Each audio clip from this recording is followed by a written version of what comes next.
Puji nama Tuhan, hari ini kita bisa kembali datang untuk menyembah Tuhan. Meskipun jiwa raga kita menjadi lemah, tapi kita percaya hanya Tuhan yang menjadi kekuatan kita. Mari Bapak Ibu, kita menyiapkan hati kita untuk kita menyembah Tuhan, Raja di atas Raja, menjadi Tuhan dan kekuatan bagi setiap kita. Tiada yang lain, hanya Tuhan yang layak kita sembah dan kita tinggikan. Haleluya. Selain Kau tiada yang lain, hanya Kau milikku di surga. Sekalipun dagingku lenyap, hatiku lelah tak berdaya. Ku sembah Engkau, Allah yang perkasa. Ku sanjung tinggi nama-Mu di hidupku, Tuhan, tiada yang lain. Hanya Kau satu di hatiku.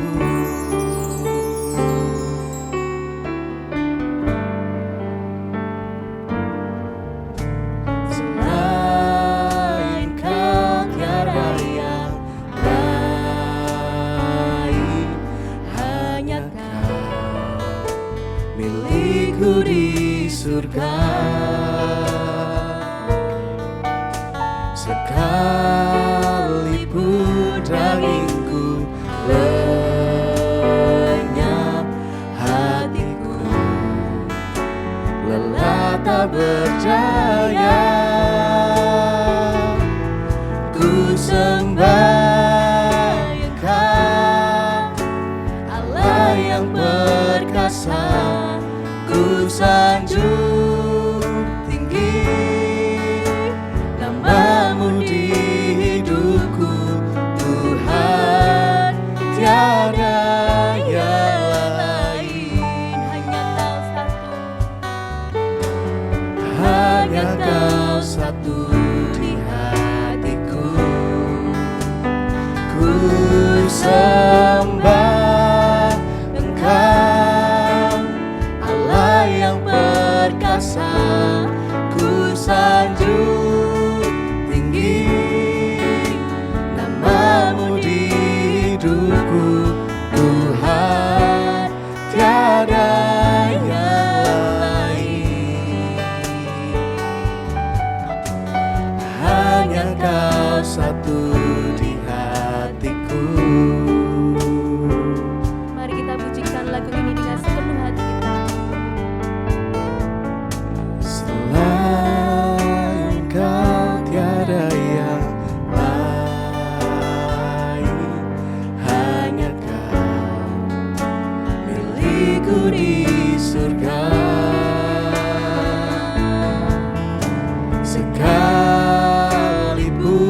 dagingku lenyap, hatiku lelah tak berdaya. Ku sembah Engkau, Allah yang perkasa. Ku sanjung tinggi nama-Mu di hidupku, Tuhan, tiada yang lain. Hanya Kau satu di hatiku. Ku sembah Engkau, Allah yang perkasa. Ku sanjung tinggi nama-Mu di hidupku, Tuhan, tiada yang lain.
dengan segenap hati kami, menyembah dengan Engkau. senang jiwa kami, hanya bagimu Tuhan. Ku tinggikan Kami Engkau, bersyukur ku sembah Engkau, sebab Engkau pelihara Raja kami, segala raja, yang berkuasa memiliki selamanya. dalam hidup kami. Haleluya. Haleluya. Kami menyembah, kami meninggikan namamu, Ku sanjung hormat, Raja di atas segala raja. Tuhan, kami bersyukur Tuhan, ku kasih bersyukur bagi Yesus, kami. ku sembah Engkau Raja. Haleluya. Ku sembah Engkau, Allah yang perkasa. Ku sanjung tinggi namamu di hidupku, Tuhan, tiada yang lain. Hanya Kau satu di hatiku, Tuhan, tiada yang lain. Hanya Kau satu di hatiku, Sebab hanya Tuhan saja. Tuhan, tiada yang lain. Hanya Kau satu di hatiku. Puji nama Tuhan, sungguh Tuhan hanya Engkau satu di dalam hati kami. Tiada yang lain yang menggantikan selain Engkau Tuhan. Sungguh kami bersyukur Tuhan hari ini untuk segala pemeliharaan-Mu Tuhan dalam kehidupan kami.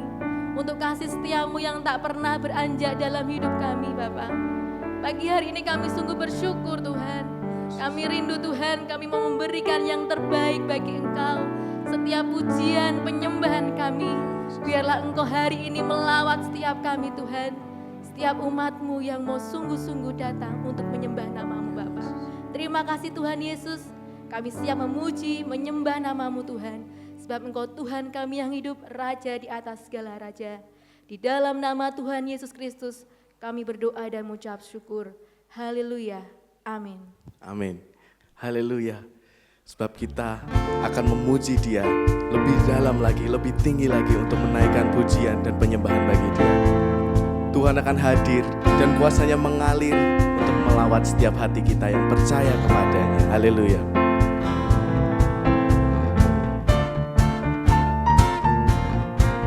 Mari kita bersama-sama menyerukan pujian kita bagi Dia. Haleluya. Tuhan Engkau hadir. Tuhan Engkau hadir, kuasa-Nya mengalir, melawat setiap hati kami.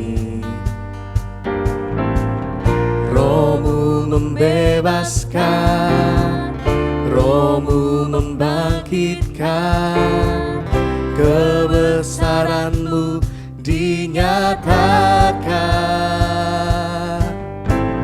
diselamatkan untuk menyembah. Datanglah kerajaan-Mu di dunia, di hadapan tahta-Mu seluruh jiwa menyatu, nyanyikan pujian senada dengan surga. Kami datang bersatu, sembah puji nama-Mu, semesta bersuka surga. Sebab Dia akan hadir melalui pujian yang kita naikkan kepada-Nya. Tuhan, Engkau hadir dan kuasa-Nya mengalir untuk setiap kita. Mari bersama-sama pujikan. Tuhan, Engkau hadir, kuasa-Nya mengalir melawat setiap hati kami. Roh-Mu membebaskan, Roh-Mu membangkitkan, kebesaran-Mu dinyatakan. Diselamatkan untuk menyembah, datanglah kerajaan-Mu di dunia. Di hadapan tahta-Mu seluruh jiwa menyatu, nyanyikan pujian senada dengan surga. Kami datang bersatu, sembah puji nama-Mu, semesta bersuka bersama dengan surga. Di hadapan tahta-Mu seluruh jiwa menyatu, nyanyikan pujian senada dengan surga. Kami datang bersatu, sembah puji nama-Mu, semesta bersuka bersama dengan surga.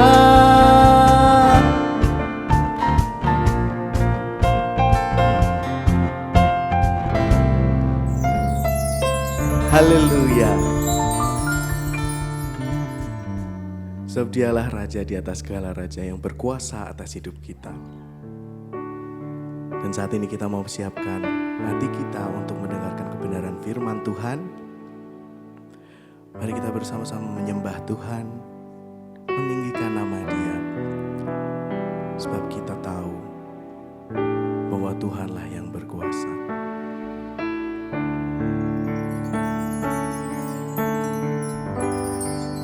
Haleluya. Ku rindu setiap waktu hidup di kebenaran-Mu, bukan dengan kuatku, namun karena Roh-Mu. Yesuskah yang ku pegang teguh. Mari kita bersama-sama katakan dengan iman. Ku rindu setiap waktu. Ku rindu setiap waktu hidup di kebenaran-Mu, bukan dengan kuatku, namun karena Roh-Mu. Yesuskah yang ku pegang teguh. Engkaulah Tuhan dan Raja kami. Haleluya. Engkaulah Tuhan, Engkaulah Raja, berdaulat atas hidupku. Ku berserah penuh.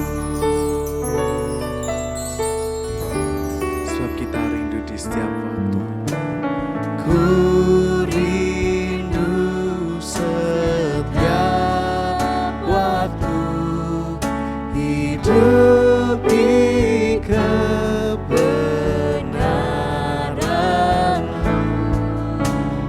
bukan dengan kuatku, namun karena Roh-Mu. Yesus, Kau yang ku pegang teguh, Engkaulah Tuhan, Engkaulah Tuhan, Engkaulah Raja. Berdaulat atas hidupku, ku berserah penuh. Engkaulah Tuhan, Engkaulah Tuhan, Engkaulah Raja. Berdaulat atas hidupku, ku berserah penuh. Engkaulah Tuhan, Engkaulah Tuhan, Engkaulah Raja, Engkaulah Raja.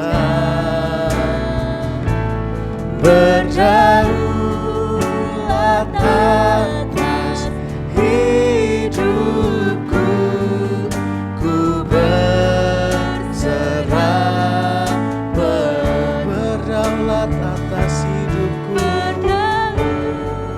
berdaulat atas hidupku, ku berserah penuh. Berdaulat atas hidupku, berdaulat atas hidupku, ku berserah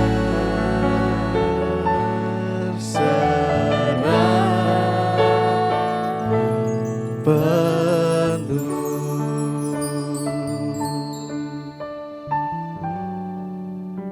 Shalom Bapak Ibu, puji Tuhan.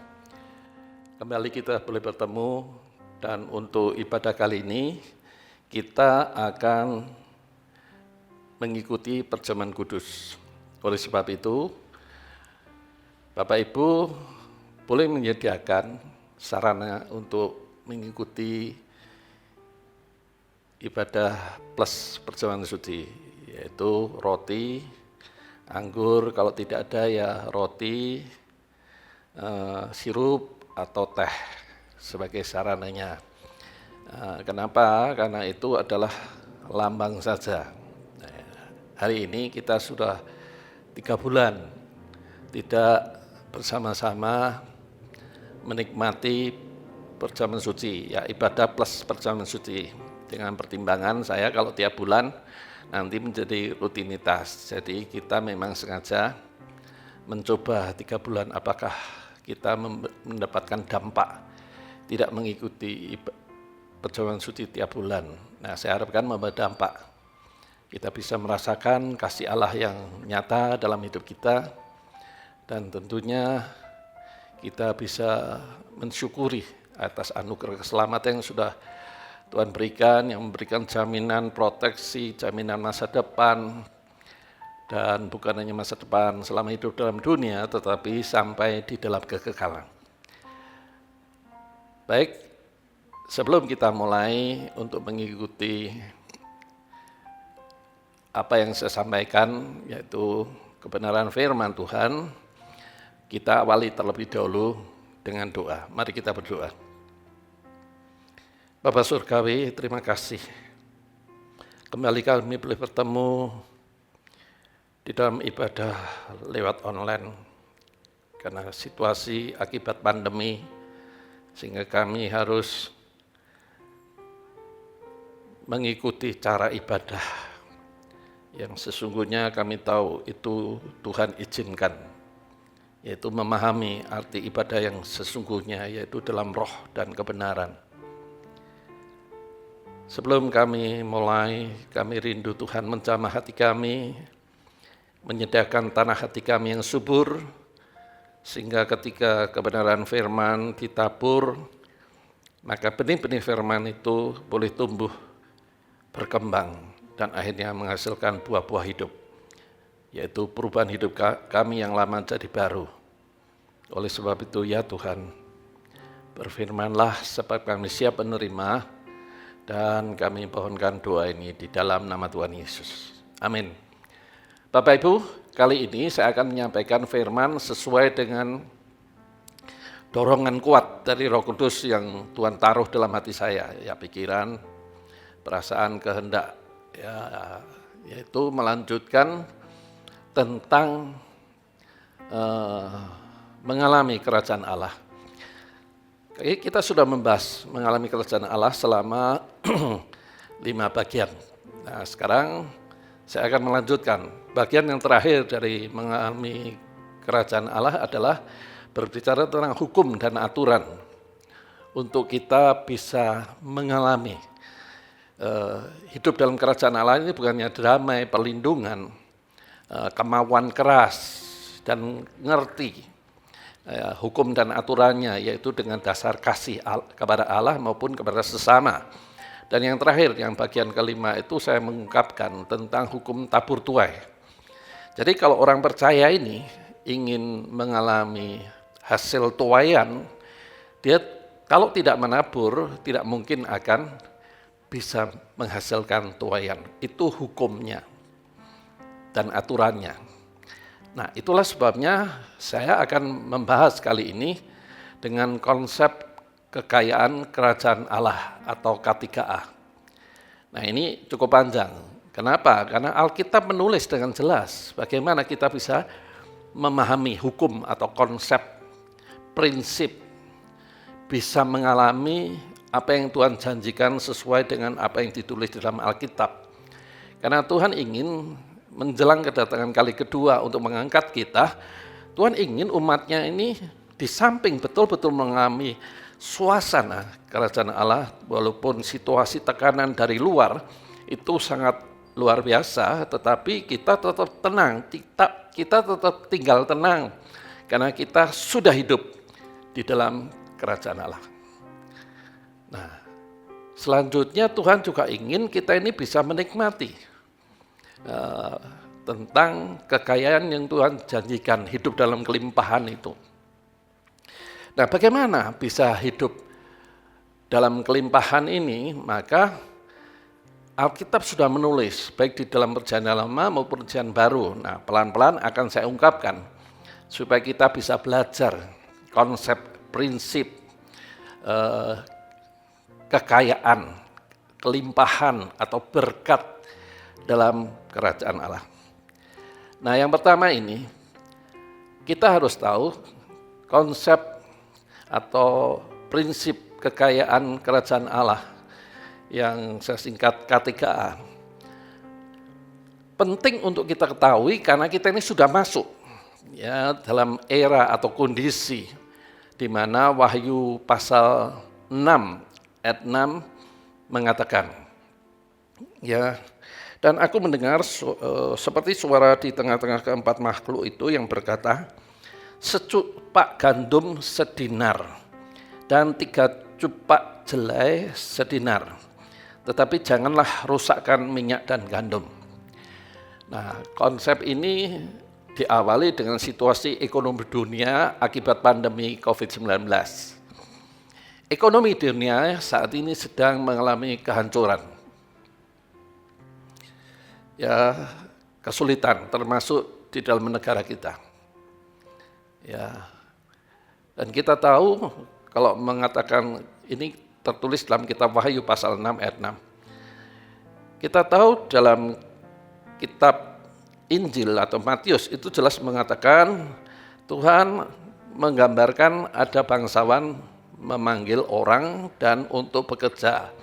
Upahnya sedinar. Siang hari sedinar, sore hari ya sedinar. Itu adalah gambaran, sedinar itu adalah upah untuk hidup sehari. Jadi upah sedinar itu gambaran upah hidup sehari. Nah, hari-hari ini kita melihat, ya kan. Tetapi puji Tuhan karena pemerintah kita begitu peduli sehingga mengirimkan bantuan kepada mereka yang terdampak akibat PPKM darurat maupun PPKM level 4, level 3. Itu karena dampaknya maka pemerintah mengirimkan sembako. Artinya dunia belum pernah ada seperti hari ini dalam hal ekonomi. Puji Tuhan, negara kita ini survive, artinya bisa mengatasi dan diperkirakan walaupun di tengah masa pandemi tahun 2021, maka diperkirakan kita mampu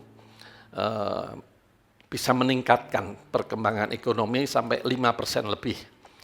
Coba bayangkan negara lain, minus. Nah, karena minus, maka mau tidak mau hutang kepada lembaga dunia yang punya uang dengan aturan-aturan yang sangat memberatkan sebetulnya. Nah, itu adalah gambaran tentang rusaknya atau hancurnya ekonomi dunia. Negara kita bisa survive karena negara kita ini sangat luar biasa gemah limpah roh jinawi. Hasil tambang lautnya sangat luar biasa dan itu dibutuhkan dunia. Nah, akibat atau hasil ekspor itulah yang menyebabkan kita menerima devisa sampai surplus. Nah, puji Tuhan kita hidup di negara seperti ini. Mari kita berpikir lebih luas, jangan sebatas walaupun negara kita sedang mengalami tekanan ekonomi yang luar biasa. Bagaimana dengan negara lain? Yaitu secupak gandum sedinar harganya, 3 cupak jelai sedinar harganya. Nah, artinya itu jelai itu kualitas makanan yang rendah di atas gandum. Kalau gandum secupak harganya 1 dinar, kalau jelai 3 cupak sedinar juga harganya.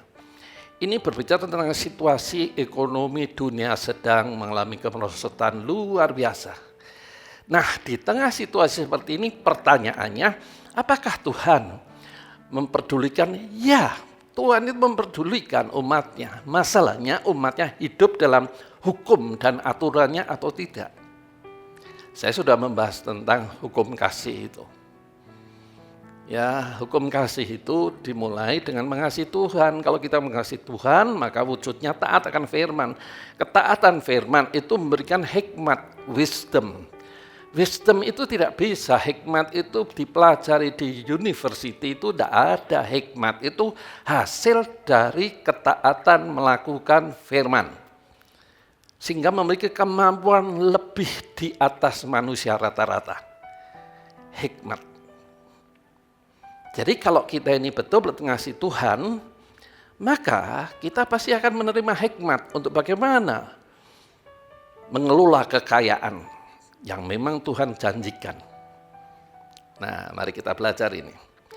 Kalau kita tidak mempelajari tentang konsep kekayaan kerajaan Allah, maka itu akan mengalami kerugian. Kenapa kerugiannya? Kalau kita mendapatkan kekayaan karena kita memang cerdas dalam mengelola usaha atau berbisnis atau berwirausaha, mungkin cerdas, tapi salah menggunakan, maka kita akan celaka. Karena suatu saat kita harus mempertanggungjawabkan kepada Tuhan. Nah, ini kan perlu dibahas dari sudut pandang mana. Dan nanti saya juga akan bahas juga tentang kekayaan. Apakah ukuran kekayaan itu sebagai standar orang percaya? Salah. Nah, itu nanti ada pembahasan berikutnya. Tetapi kali ini kita harus membahas dulu. Jadi Alkitab ini sebetulnya sudah membicarakan atau memberitahukan bagaimana konsep untuk menerima kekayaan atau hidup dalam kelimpahan seperti yang Tuhan janjikan. Ayatnya banyak. Nah, itulah sebabnya saya tidak mungkin sampaikan 1-2 kali, berkali-kali, karena banyak ayatnya. Kita melihat sudut-sudut pandangnya, sehingga kita memahami. Akhirnya ngerti bahwa Tuhan itu betul-betul penggenap janji. Apa yang dikatakan itu digenapi. Bagaimana menggenapinya? Saat ini kita sedang membahas tentang kekayaan. Bagaimana Tuhan menggenapi kekayaan yang dijanjikan, yang ditulis dalam Alkitab. Kita harus mengikuti hukum dan aturan dalam mengelola kekayaan. Kalau tidak, kita pasti salah, percayalah. Apa salahnya? Dinikmati sendiri saja. Ya, jadi tidak peduli sesama, tidak peduli pekerjaan Tuhan, tidak peduli bagaimana mengembangkan kerajaan Allah, itu kan butuh dana juga. Gereja pun butuh dana untuk mengelola kegiatan aktivitas gereja. Nah, itulah sebabnya kita harus tahu. Saya pun merindukan bisa dipercaya sebagai pengelola. Walaupun saya statusnya sebagai gembala sidang. Nah, tidak salah saya meminta. Soal diberi atau tidak itu berdasarkan kedaulatan Tuhan. Ya, bukan berdasarkan teori tertentu. Nah, itu akan kita bahas juga ya. Sebab orang berteori bahwa kekayaan itu bisa diperoleh dengan iman. Karena iman sebiji sesawi bisa membunuhkan, bisa mendatangkan atau menyingkirkan gunung-gunung penghalangnya. Ya, jadi konsep-konsep itu akan kita bahas pelan-pelan supaya kita memahami. Ya, kekayaan itu Tuhan yang punya. Kalau Tuhan membuka, tidak ada yang bisa menutup.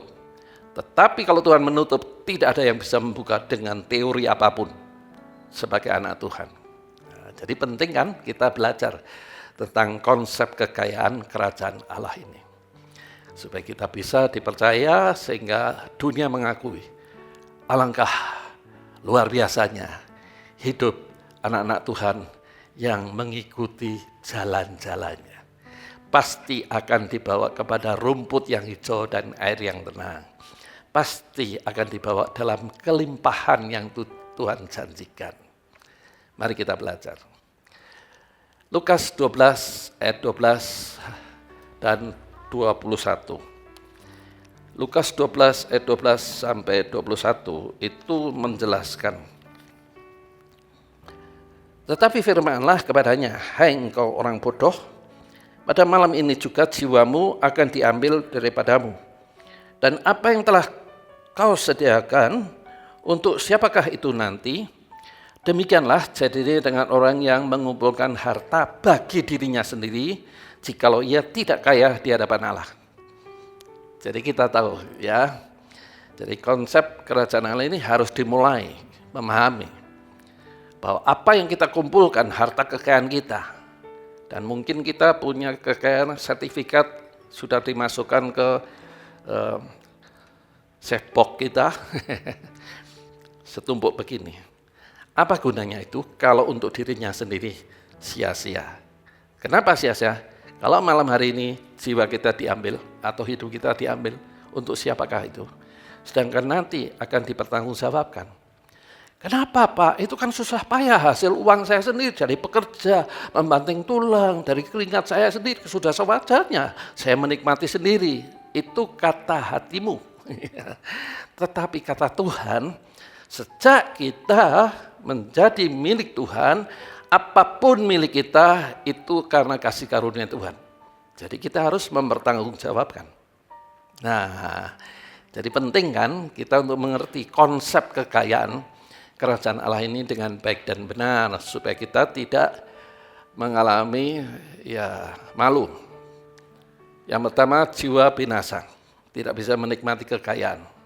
Itu sudah saya ungkapkan dalam mengalami kerajaan Allah bagian 5. Ya, mengambil dari Pengkhotbah pasal 6 ayat 1 dan 2. Ada satu kesia-siaan hidup.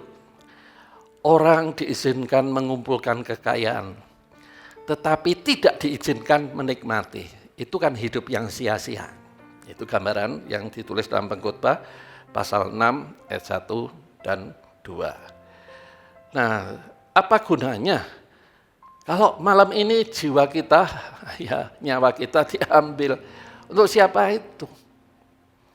Ya jelas kita meninggal itu tidak bawa apa-apa, percayalah.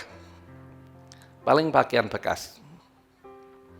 cincin emas saja dilepas. Kalau tidak dilepas, malam-malam bisa kuburan kita digali. Kalung dari emas, giwang dari emas, atau cincin hidung dari emas. Nah, mungkin dibawa, semuanya pasti ditinggal. Apa mobil kita dibawa? Sertifikat tadi kita dibawa? Ya tidak mungkin kan. Hanya percayalah, pakaian yang terbaik yang sering kita pakai. Hanya itu aja. Ada yang konyol, kasih Alkitab. Lah ngapain? Wong sudah ketemu kebenaran kok Alkitab dibawa kan. Bahwa Alkitab itu diserahkan kepada mereka yang membutuhkan. Maksudnya kasih Alkitab. Kemudian dibukakan pas Yohanes 3 ayat 16. Itu konyol menurut saya. Kemudian kasih kacamata. Supaya apa? Kalau dia tidak kacamata kan tidak bisa melihat. Ini gimana ini konsep ini sangat konyol menurut saya. Nah, baik, saya tidak akan membahas itu terlalu luas ya. Kita membahas tentang kenapa kita ini memahami konsep kalau jiwa kita binasa tidak ngerti. Sedangkan kita dituntut, aku percayakan kau berkat untuk siapa? Untuk dirimu sendiri atau menjadi saluran berkat, jadi berkat bagi banyak orang. Nah, pertanyaan itu akan diperhadapkan setelah selesai kehidupan ini, akan celaka kan? Terlambat dong. Ya. Kenapa? Karena kekayaan yang Tuhan percayakan tidak untuk memuliakan namanya, tapi justru mencelakakan dirinya. Ya. Jadi binasa jiwanya kan ya percuma kan? Jadi konsep-konsep ini diawali dengan pemahaman ini. Kita sedang mengalami situasi keadaan dunia ekonomi yang sangat berat. Nah, waktunya kita untuk memahami tentang konsep kekayaan kerajaan Allah. Yang kedua, kalau kita sudah memiliki kekayaan, tapi untuk diri sendiri, sedangkan tidak untuk kepentingan kerajaan Allah, berguna bagi kelebaran pekerjaan Allah, berdampak bagi pekerjaan penginjilan misalnya, misi, maka dikatakan kita orang Malang. Bukan kota Malang maksudnya. Mari kita melihat lebih jauh lagi. Bagaimana caranya kita bisa menerima konsep kekayaan kerajaan Allah yang tertulis di dalam Alkitab. Walaupun pelan-pelan, tapi kita harus melihat prinsip-prinsip dasarnya terlebih dahulu. Kita baca terlebih dahulu Yohanes 10 ayat 6. Tuhan mengatakan, akulah pintu. Barang siapa masuk melalui aku, ia akan selamat. Dan ia akan masuk dan keluar dan menemukan padang rumput. Ayat ini mengajarkan Yesus adalah pintu. Only one way. Bukan Yesus halfway, memiliki jalan. Tidak, akulah satu-satunya jalan menerima keselamatan. Nah, banyak orang, ya saya kan punya banyak teman tetangga yang bukan Kristen. Mereka konsepnya banyakan ngomong gini, yang penting itu berbuat baik, kita banyak beramal, banyak memberi. Pertanyaannya saya, kalau pemberianmu itu dari hasil korupsi, kira-kira diperhitungkan enggak? Ya enggak. Lalu apakah kita sudah berbuat baik? Sudahkah kita beramal? Sudahkah kita berbuat kebajikan? Berapa lama kita melakukan itu? Banyak dosanya atau banyak amal dan kebajikannya? Ya banyak dosanya. Artinya kan tidak berguna. Kalau tidak berguna, konsep itu kenapa dipertahankan? Manusia itu dasarnya memang dosa. Jadi apapun yang dilakukan itu dikemas apa? Kebaikan, beramal, kebajikan, murah hati, bungkusnya. Tapi intinya adalah manusia berdosa. Artinya manusia tidak bisa menyelamatkan diri sendiri. Manusia butuh keselamatan. Dan keselamatan itu sudah diberikan melalui iman kepada Yesus, Sang Juru Selamat manusia. Akulah jalan, Tuhan mengatakan akulah jalan. Bukan aku punya jalan atau metode atau cara untuk selamat, enggak. Hanya Yesus, percaya pada Yesus. Itu satu-satunya manusia menerima keselamatan. Nah, setelah menerima keselamatan, itu adalah seperti gambaran untuk memudahkan. Di dalam keselamatan itu saya gambarkan supaya kita memiliki gambaran yang clear atau jernih. Kita dikasih rumah gedung dengan banyak kamar-kamarnya. Rumah gedung itu ada banyak kuncinya kan, karena banyak kamarnya, maka kita dikasih segepok kunci. Kita pasti membuka pintu pertama. Pintu pertama pasti kuncinya paling besar. Nah, lewat iman kepada Tuhan Yesus. Setelah masuk gedung yang Tuhan kasihkan, anugerahkan. Karena tidak mungkin kita bisa membeli keselamatan itu dengan usaha kita sendiri. Maka diberikan cuma-cuma, bukan karena murahnya, tapi karena mahalnya. Setelah diberikan, dibuka, di dalamnya kamar-kamar. Kita kan butuh kunci untuk membuka kamar-kamar. Itu artinya kunci kehidupan yang sangat kompleks. Ini setiap kamar ada jawabannya. Contohnya, bagaimana mendidik anak? Ada jawabannya, buka kuncinya dong. Kuncinya di mana? Kitab Amsal. Itu banyak menjelaskan tentang mendidik anak dengan baik. Kunci diberkati, ada kuncinya, buka dong. Kalau kamu tidak pernah menabur, bagaimana kamu bisa menuai? Itu kuncinya. Bagaimana hidup dalam rumah tangga? Maka kita harus membuka kuncinya. Apa itu? Efesus pasal 5, ayat 22 sampai 27. Artinya itu paket keselamatan itu isinya banyak semua. Yang berguna untuk hidup selama dalam dunia ini maupun nanti dalam kekekalan. Dan kuncinya ada semua. Masalahnya orang tidak mau buka kuncinya. Maunya masuk semuanya dinikmati. Itu kan egois dan membuat orang jadi malas. Tidak tunduk, tidak hormat kepada sang pemberi rumah gedung itu. Cukup jelas ya. Nah, di dalam situlah kamar-kamar itu termasuk ada kunci harta karun. Bagaimana bisa? Ya buka dong. Caranya apa? Kuncinya di Alkitab. Berarti kan harus baca Alkitab untuk mengetahui konsep kekayaan kerajaan Allah. Nah, banyak orang itu terjebak hanya selamat, udah nanti mati masuk surga. Itu salah total. Salah total. Karena saya sudah menyampaikan tentang dua hukum aja. Hukum kasih kepada Allah dan sesamanya. Itu mencakup seluruh hukum yang tertulis dalam Alkitab. Itu aja saya percaya ketika mendengarkan belum melakukan. Belum sempurna melakukan. Bisa bayangkan. Ya, jadi kalau itu belum dijalankan, bagaimana mungkin diberi kekayaan? Pasti dia akan memuaskan jiwa hedonismenya. Kepingin beli apa saja. Merasa bangga kalau punya ini dan itu. Itu jiwa hedonisme. Kepingin ingin beli apapun. Nah, itulah sebabnya kita penting untuk memahami konsep kekayaan kerajaan Allah. Menemukan padang rumput. Ya, di situ jelaskan akan menemukan padang rumput.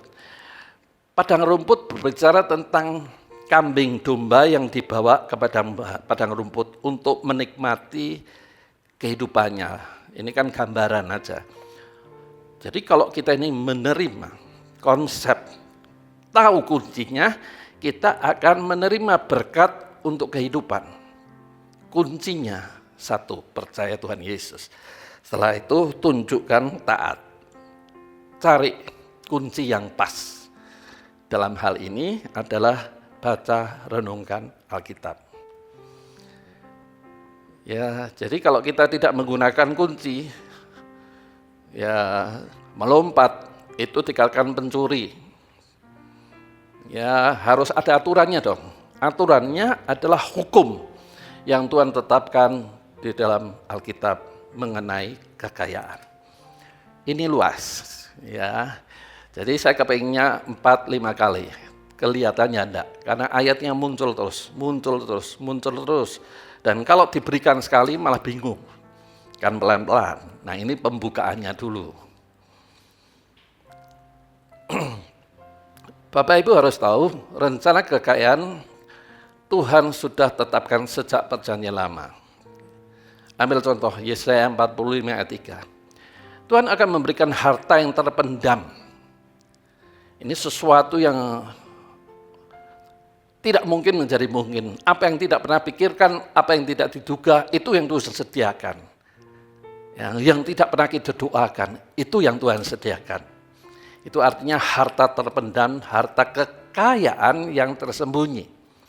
Jadi Alkitab sejak Perjanjian Lama sudah menjelaskan tentang kekayaan.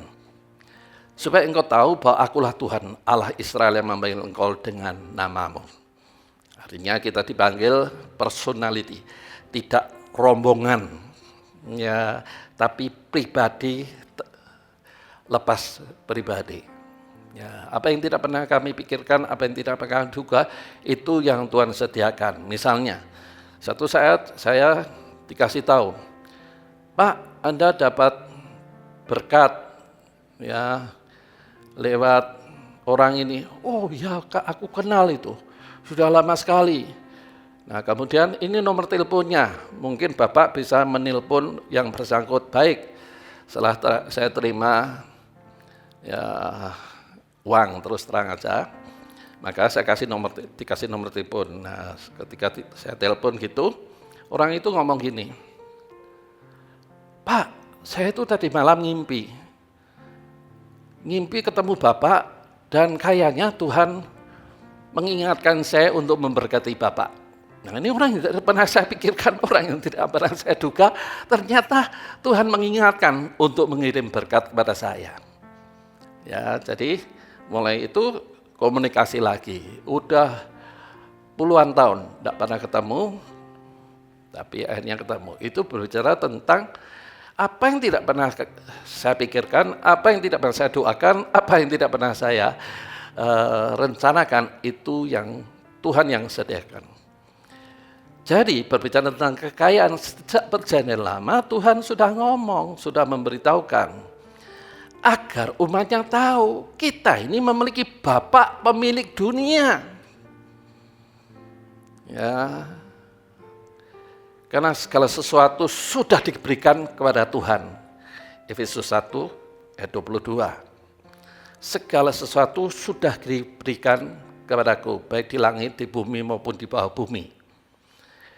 Jadi dunia ini milik Bapak Surgawi. Mosok kita anaknya tidak dipikirkan kesejahteraannya. Saya aja memikirkan anak cucu saya. Mosok Tuhan tidak lebih bijaksana dari saya? Jadi Tuhan itu sebetulnya memikirkan kita ini detail dari semua sudut kebutuhan kehidupan, mendidik anak, keluarga, ekonomi atau kekayaan ini yang sedang kita bahas. Nah, banyak anak Tuhan itu salah berpikir ya bahwa kekayaan bisa diperoleh hanya oleh sama manusia. Tuhan tidak pernah memikirkan kekayaan. Ayatnya sudah jelas kan? Tuhan itu memikirkan bagaimana menyelamatkan dan memberikan kesejahteraan lewat kekayaan. Ulangan 8 ayat 17-18. Ayat ini memberi informasi semua yang kita miliki berasal dari Tuhan. Ya, jadi apa yang kita miliki ini ada paralel kebenaran lewat Lukas yang kita baca tadi, Lukas 12 ayat 20-21 tadi. Ya, jadi semua itu dari Tuhan. Ya, untuk menikmati juga dari Tuhan. Kalau kita tidak mengerti konsep kekayaan kerajaan Allah, kita celaka. Karena kita akan dimintai pertanggungan-jawab. Dan saya sebagai gembala sidang tidak pernah mengingat ini. Saya ditegur Tuhan terlebih dulu. Gimana kamu mengajar domba-domba milikku? Karena saya ini kan hanya mentor. Domba itu Bapak Ibu kan milik Tuhan. Saya ini hanya mentor atau pembimbing rohani aja. Kalau saya tidak memberitahukan, saya salah di hadapan Tuhan. Ya. Nah, bagaimana memperoleh kekayaan, yaitu minta kekuatan atau kemampuan dari Tuhan untuk memperolehnya. Ulangan 8 ayat 18. Jadi, mari kita melihat, mari kita belajar bagaimana kita menerima kemampuan dari Tuhan untuk memperoleh kekayaan itu. Ya, itu berbicara tentang hikmat sebetulnya. Kekayaan sebetulnya dibutuhkan bagi hidup umatnya dan tentunya pelayanan. Kita melihat sekarang masuk ke perjanjian baru. kita melihat pada waktu Tuhan pelayanan di bumi selama 3,5 tahun itu, maka Tuhan pun memiliki tim keuangan yang mensupport pelayanan. Jadi bukan hanya kehidupan, juga pelayanan. Di tengah pandemi yang begitu mengejutkan dan semua orang terkejut, termasuk gereja. Seperti saat ini, kita bisa, Bapak Ibu bisa mengikuti dan tidak pernah berhenti. Ya, awal mulanya kita lewat kamera biasa. Kamera biasa tidak disiapkan untuk menjadi alat shooting, maka cepat panas. Kemudian memorinya harus ganti. Kemudian sebentar harus dimatikan, sebentar ganti kamera lain. Ada 3-4 kamera. Nah, bagaimana supaya kita bisa beli kamera yang bisa untuk alat shooting setengah jam tidak panas, karena itu memang spesial. Maka kita harus beli. Nah, Bapak Ibu berdonasi untuk kita mampu membeli. Ketika membeli, alat ini harus dipisahkan. Suara musik, worship leader, pengkhotbah ini harus terpisah supaya sinkron bagaimana harus beli alatnya. Dan seterusnya, dan seterusnya. Jadi artinya pelayanan itu butuh dana. Gereja ini kan sebagai sarana untuk mendistribusi donasi di jemaat, ya, melalui pelayanan masyarakat atau pelmas. Ya, tiap bulan kita mendonasi mereka yang tidak mampu. Setiap bulan kita sudah lakukan itu. Dan kadang-kadang kita memberikan kepada jemaat secara umum yang memang membutuhkan sembako. Semuanya dari mana? Dana kan. Kemudian misi. Ya, kita memang belum bisa mengutus manusia karena tidak ada yang mau diutus. Ya, misalnya kirim misi ke Papua, kirim misi ke Kalimantan di tengah hutan. Kan butuh orang. Nah, kalau butuh orang, ada yang orang mampu, mesti disupport dananya. Kehidupannya, sarananya, kemudian kontribusinya di sana bisa menjadi berkat, mungkin diesel, mungkin alat pertanian dan seterusnya. Kan semuanya butuh dana. Jadi tidak hanya manusia saja. Oleh sebab itu jelas karena semua baik kehidupan maupun pelayanan butuh dana, maka jelas Tuhan memberi petunjuk bagaimana itu. Ya.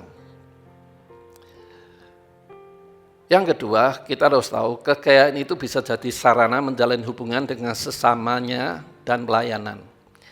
Pelayanan butuh kekayaan untuk menyelamatkan banyak jiwa bagi kerajaannya. Amsal 19 ayat 4. Kekayaan menambah banyak sahabat, tetapi orang miskin ditinggalkan sahabat. Jadi memang orang kaya ini pasti banyak orang yang mendekatinya. Alkitab yang ngomong, tapi fakta di dunia seperti itu. Masa orang miskin banyak temannya, ya temannya paling sesama orang yang miskin. Tetapi biasanya orang kaya itu seperti gula, maka banyak semut untuk ingin menikmati. Artinya, Amsal 19 ayat 4 ini jelas memberitahukan, di dalam pelayanan kita bersaksi, orang mau mendengar kata-kata orang, itu biasanya kata orang kaya. Kalau orang miskin tidak didengar. Bahkan orang miskin menyelamatkan satu kota, kitab Amsal juga menjelaskan, ada yang menyelamatkan satu kota itu pun tidak akan diingat. Itulah kondisi orang miskin. Jadi kaya itu penting, kaya itu butuh di dalam pelayanan. Ayatnya ada. Ya, orang kaya mempunyai posisi lebih tinggi. Ya, cara menilai seperti itu memang salah. Tetapi kita tidak menyangkal kekayaan bisa mempengaruhi orang miskin. Ya seperti bos kepada bawahan. Pasti bosnya memerintah dan bawahannya pasti mentaati. Kecuali bawahannya sombong. Menganggap apa yang dilakukan sudah benar. Ya, tidak melakukan prosedural yang ditetapkan perusahaan. Ya, kalau seperti itu, misalnya bosnya ini orang kaya dan Kristen, pasti tidak akan mempromosikan dia. Ya, dari hal yang kecil aja sudah tidak tunduk, apalagi hal yang besar. Susah orang seperti itu. Itu bicara tentang integritasnya tidak nampak. Jelas tidak dipercaya sesuatu yang besar. Jadi kekayaan integritas itu selalu berkaitan. Nanti pelan-pelan akan saya tunjukkan buktinya. Amsal 22 ayat 7. Orang kaya menguasai orang miskin, yang berhutang menjadi budak dari yang menghutangi. Itu memang fakta. Ya, memang susah ya. Di tengah-tengah pandemi, orang banyak membutuhkan kekayaan atau kebutuhan untuk hidup aja sangat susah. Maka muncullah hutang lewat online.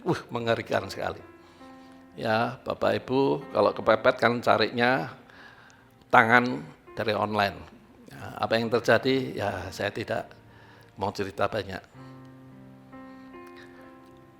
Nah, sekarang kita masuk lebih jauh lagi. Bahaya kekayaan tanpa tahu kehendaknya. Membuat seseorang mudah menyangkal Tuhan. Kenapa? Karena yang dikejar hanya kekayaan. Tuhan hanya jadi pelengkap. Bukankah fakta banyak orang kaya bertindak sesuai dengan apa yang diinginkan tanpa peduli kehendak Tuhan?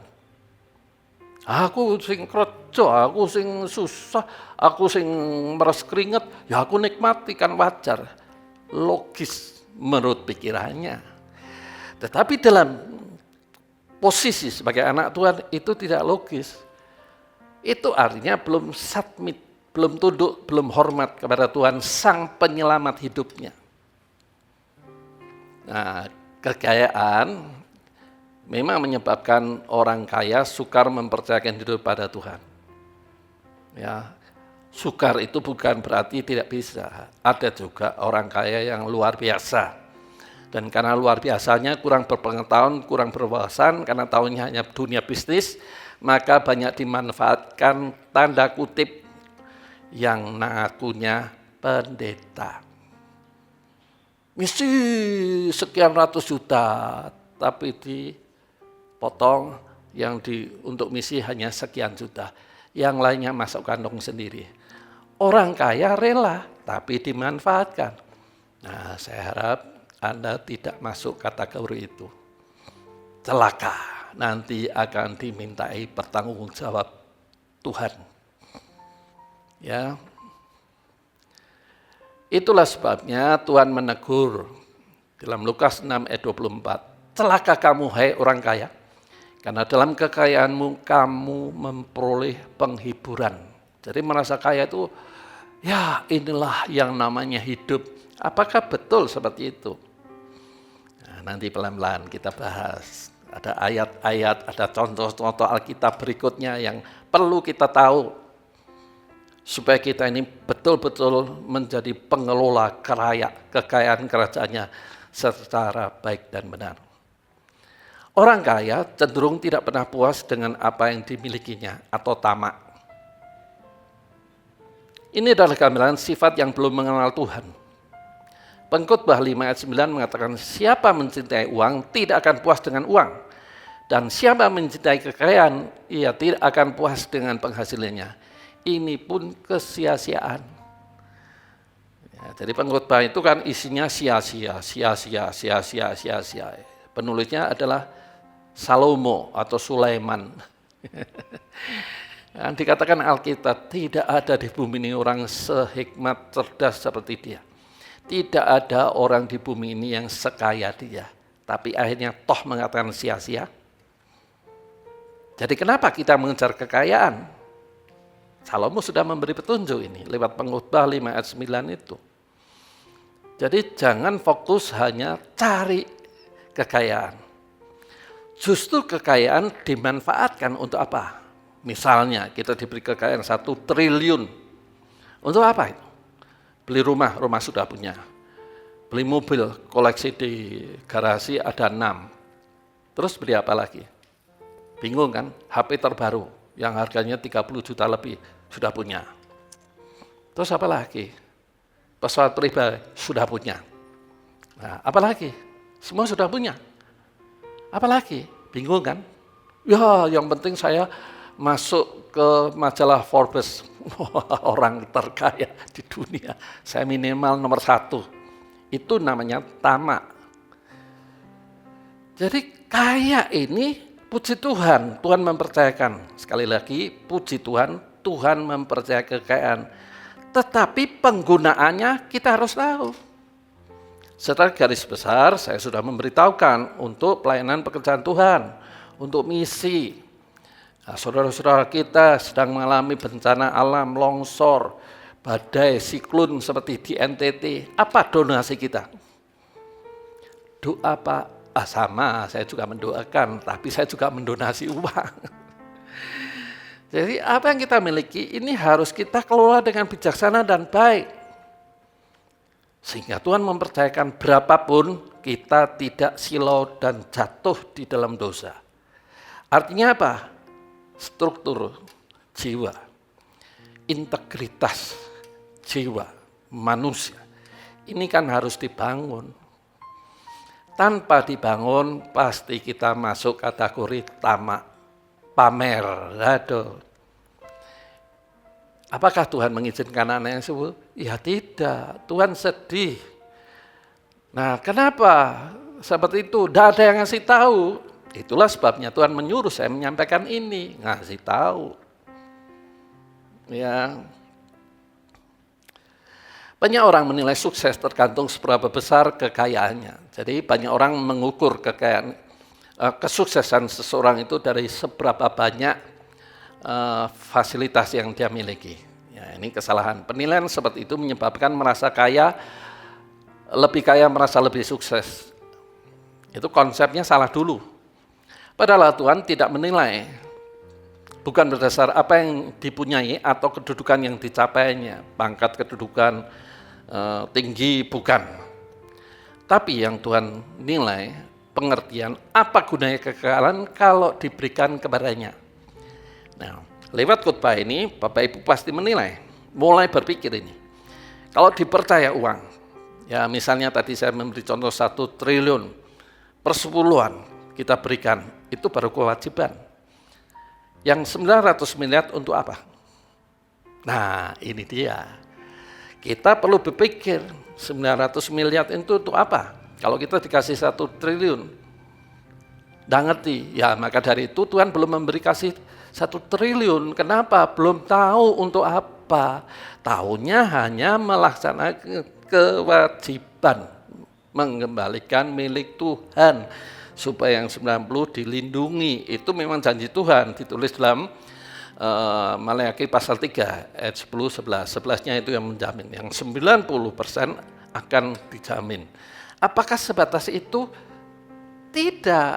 Jadi kita belum tahu kan? Perlu tahu dan belajar memahami. Seandainya Tuhan mempercayakan itu, apa dasar Tuhan mempercayakan kekayaan? Apakah hanya untuk memuaskan keinginan? Ataukah memikirkan pekerjaan Tuhan? Kalau pekerjaan Tuhan bagaimana sistemnya, caranya, supaya tidak terjadi kesalahan? Karena banyak orang masih belum punya integritas. Ya ngomong, di daerah kami 90% miskin, sedangkan di daerahnya 10%. Artinya kalau yang 90% katanya miskin, yang 80 untuk siapa? Masuk kantong sendiri. Nah apakah Tuhan tahu itu? Tahu. Tetapi kita yang memberikan juga salah. Berarti kita harus punya sistem manajemen yang bagus dalam mendistribusikan kekayaan itu. Itu artinya kita sendiri harus belajar tentang situasi keadaan manusia umumnya seperti apa. Sehingga bisa dipercaya kekayaan yang Tuhan sudah sediakan dan siapkan. Gitu. Tuhan itu mau diberikan itu. Cuma tidak siap, taunya hanya untukku, kepentinganku, kebutuhanku. Kalau sudah tercapai semuanya, mikir tidak yang lain? Tidak, karena memang tidak mikir. Nah, jadi penting kan kita ngerti konsep kekayaan kerajaan Allah ini. Kesimpulannya, penting belajar konsep kekayaan kerajaan Allah agar bisa dipercaya sebagai pengelola kekayaan. Bahaya tanpa mengetahui konsep hukum kekayaan kerajaannya. Bahwa kita tidak bisa mengenal kehendaknya di dalam kekayaan. Oleh sebab itu, Bapak Ibu, Mari kita memperhatikan ini dan ikuti seri berikutnya supaya lebih lengkap. Ya, kita ini anak. Saya akan simpulkan begini. Kita ini harus anak. Pahami betul, kita ini anak Allah, Son of Living God. Allah yang menguasai alam semesta, langit, bumi, bawah bumi, dan lautan. Kita anak. Tuhan menggunakan konsep anak itu menyadari bagaimana Bapak surgawi kita ini. Bapak surgawi kita itu ingin Bapak Ibu mengalami sejahtera dalam kehidupannya, khususnya di dalam kekayaan. Masalahnya kita ini tidak mau buka, kuncinya tidak mau dipelajari. Seperti tadi di awal saya gambarkan, kita ini dikasih anugerah keselamatan. Itu seperti bangunan, ya. Anugerah keselamatan tidak sedangkal itu, karena anugerah keselamatan ini bukan berbicara untuk kehidupan dalam dunia, tetapi sampai kekekalan. Bayangkan itu, anugerah keselamatan itu sebesar apa, seluar biasa apa. Nah, di dalam keselamatan itu sendiri, maka banyak berkat-berkatnya. Berkatnya itu bisa diterima ketika membuka. Tanpa membuka, tidak mau. Berarti kan ada upaya manusia. Nah, manusia itu cenderungnya apa-apa sudah sediakan, tinggal nikmati aja. Itu cenderungnya manusia malas. Tapi Tuhan tidak mau. Itulah sebabnya Filipi pasal 2 ayat 12 mengatakan, kerjakanlah keselamatan dengan takut dan gentar menurut kemauan Allah. Jadi bukan menurut kemauan kita sendiri. Kalau menurut kemauan kita sendiri, ya menikmati apa yang sudah Tuhan sediakan. Kita ini kan anak Allah, hidupnya harus enak, tidak usah menderita. Itu konsep orang malas. Tuhan tidak mengatakan itu. Aku punya kunci. Nah, kuncinya harus dicari. Nah, saya sedang menjelaskan kunci untuk menikmati kekayaan kerajaan Allah. Kalau Bapak Ibu membuka hati, sebentar kita akan menikmati perjamuan kudus. Undang dia untuk memimpin. Taruh segala konsep, paradigma, falsafah hidup kita yang salah. Letakkan di bawah kaki Kristus. Di hadapan Allah jadilah orang bodoh yang akan dituntun. Tuhan tidak menuntun orang yang merasa pandai atau pintar, wis tahu segalanya. Tuhan tidak akan menuntun orang seperti itu. Tuhan menuntun orang yang merasa miskin di hadapan Allah. Ingat khotbah di atas bukit, Matius 5 ayat 3. Berbahagialah orang miskin. Kata miskin itu adalah orang yang rendah hati. Kemudian berduka. Berbahagialah orang berduka. Loh, berduka kok senang. Artinya berduka kenapa? Seprono-seprene kita menjadi anak Allah, tidak ngerti isi hati Tuhan. Maka kita perlu sedih berduka. Itu maksudnya. Jadi kalau kita mau memahami ini, bisa kita pahami ketika kita rendah hati. Rendah hati mau mengikuti terus seri berikutnya. Makin jelas. Sehingga akhirnya Tuhan melihat motivasi kita sudah benar ketika menerima kekayaan yang Tuhan sudah sediakan. Dan kenapa? Karena kita tahu kalau Tuhan memberikan kekayaan, kita boleh menikmati. Filipi 4 itu jelas mengatakan ayat 17-18. Aku tahu menikmati kelimpahan, aku tahu menikmati penderitaan. Nah, banyak orang kan maunya kelimpahan, penderitaan tidak mau. Sedangkan untuk mencapai kelimpahan itu harus menderita. Anak sekolah itu pun harus menderita, ujian, ulangan, sampai stres. Itu menderita untuk bisa lulus. Nah, orang percaya juga begitu. Apanya penderitaan orang itu? Salibkan aku, daging, egoismenya. Baru dia akan melihat, tanggalkan cara pandang yang salah. Baru dia bisa melihat apa kebesaran, keagungan, rencana hal dalam hidup orang percaya. Oleh sebab itu, siapkan hati kita untuk mengambil perjamuan kudus. Dan kita bisa merasakan kehadirannya, kasihnya, yang menyentuh roh jiwa kita. Sehingga saat mengambil perjamuan kudus, kita boleh mengalami Kristus kembali. Saya percaya, selama kita masih hidup, artinya Tuhan masih membuka diri untuk anaknya yang terhilang itu kembali dan masuk dalam dekapannya akan dibaharui dengan jubah. Kemudian kasih ikat pinggang, kekuatan, kemampuan, dan kasut baru, artinya melangkah hidup dalam kehendak rencananya. Amin. Mari kita doa. Bapa Surgawi, terima kasih untuk kebenaran firman-Mu. Kami bersyukur karena Engkau sudah menyingkapkan itu. Dan biarlah kebenaran ini membuat aku makin sungguh-sungguh mengandalkan Tuhan dan tidak ada yang lain. Mengharapkan Tuhan dan bukan mengharapkan manusia, saudara, famili yang lebih kaya. Kami akan terkutuk dengan sikap seperti itu. Terkutuklah orang yang mengandalkan manusia, tetapi diberkatilah orang yang mengandalkan Tuhan. Oleh sebab itu Tuhan, ampuni kami, dan biarlah kami mau belajar lebih jauh lagi konsep kekayaan kerajaan Allah ini dengan baik. Tolong kami, bimbing kami. Dalam nama Tuhan Yesus kami ucap syukur dan pohonkan doa ini. Amin. Mari kita siapkan untuk mengambil pecahan kudus. Mari Bapak Ibu, kita naikkan pujian ini bersama. Engkaulah Tuhan, Engkaulah Raja.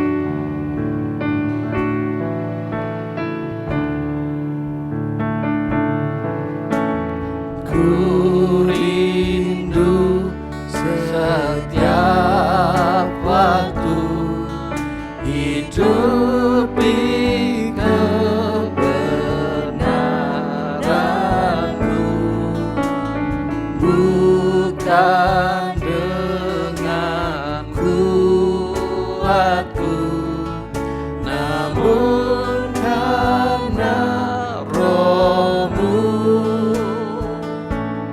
Yesus, Kau yang ku pegang teguh. Engkaulah Tuhan, Engkaulah Tuhan, Engkaulah Raja,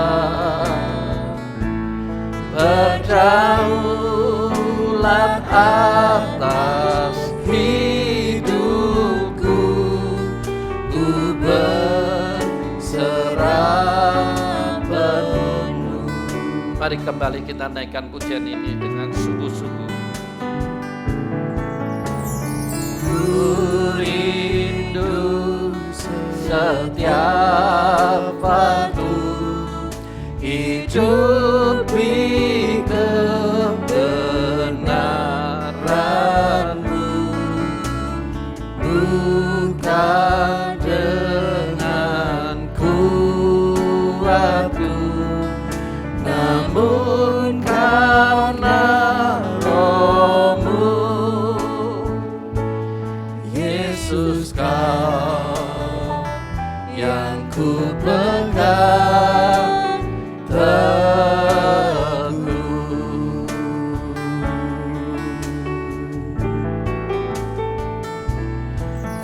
Engkaulah Tuhan, Engkaulah Raja, berdaulat atas hidupku, ku berserah penuh. Engkaulah Tuhan, Engkaulah Tuhan, sungguh Engkau adalah Raja dalam hidupku. Engkaulah Raja, berdaulat atas hidupku, ku berserah penuh. Ku berserah penuh, ku berserah penuh, ku berserah penuh, ku berserah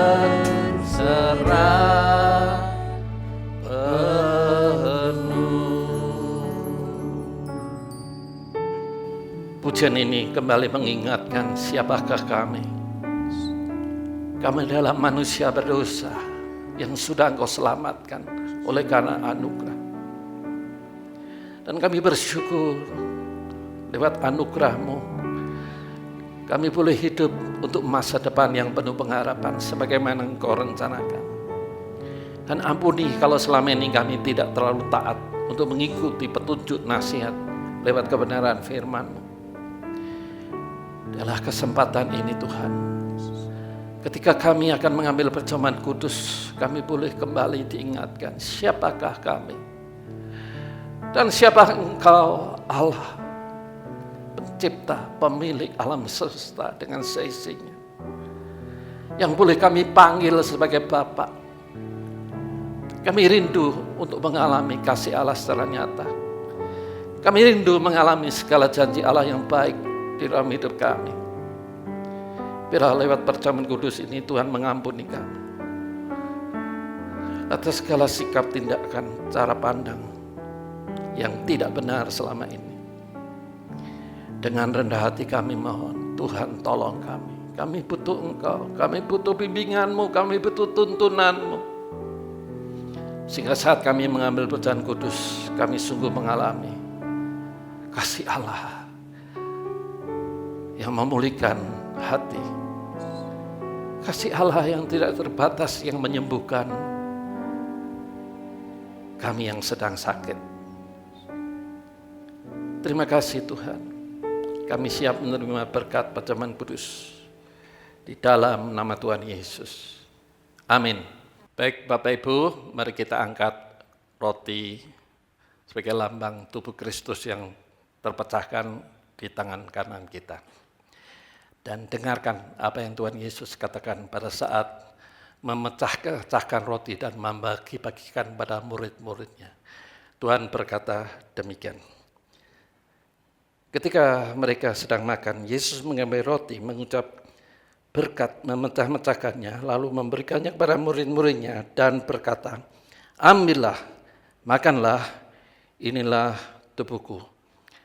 Mari kita makan roti yang merupakan lambang tubuh Kristus yang terpecahkan ini dengan rasa syukur dan terima kasih.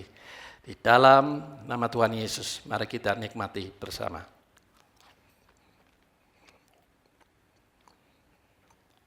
Terima kasih Tuhan.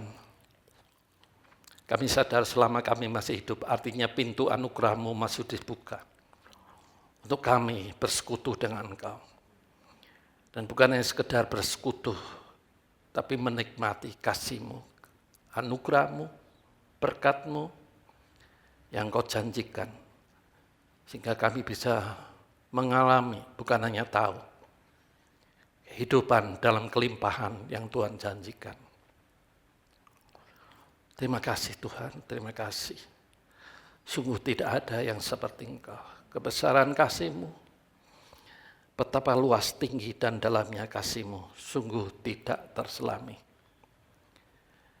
Kalau sebentar kami akan minum anggur atau lambang, baik berbentuk teh anggur maupun sirup, sebagai lambang darah Kristus yang tercurahkan, adalah untuk mengampuni dosa kami, dan tentunya untuk menyembuhkan sakit penyakit kami. Kami imani bahwa itu akan kami alami saat ini juga. Mari Bapak Ibu dengarkan apa yang Tuhan Yesus katakan. Sesudah itu ia mengambil cawan, mengucap syukur, lalu memberikannya kepada mereka dan berkata, minumlah kamu semua dari cawan ini, sebab inilah darahku, darah perjanjian yang ditumpahkan bagi banyak orang untuk pengampunan dosa. Mari Bapak Ibu kita minum anggur ini sebagai lambang rasa syukur, terima kasih atas pengorbanan, atas darah Kristus yang sudah dicurahkan. Mati di kayu salib adalah untuk menebus dosa salah kita. Dan tentunya oleh karena darahnya, segala sakit penyakit disembuhkan. Tidak ada yang mustahil bagi Tuhan yang maha kuasa, yang tidak terbatas itu. Mari dengan iman kita minum anggur, teh, atau sirup yang Bapak Ibu pegang saat ini dengan iman di dalam nama Tuhan Yesus. Terima kasih Tuhan.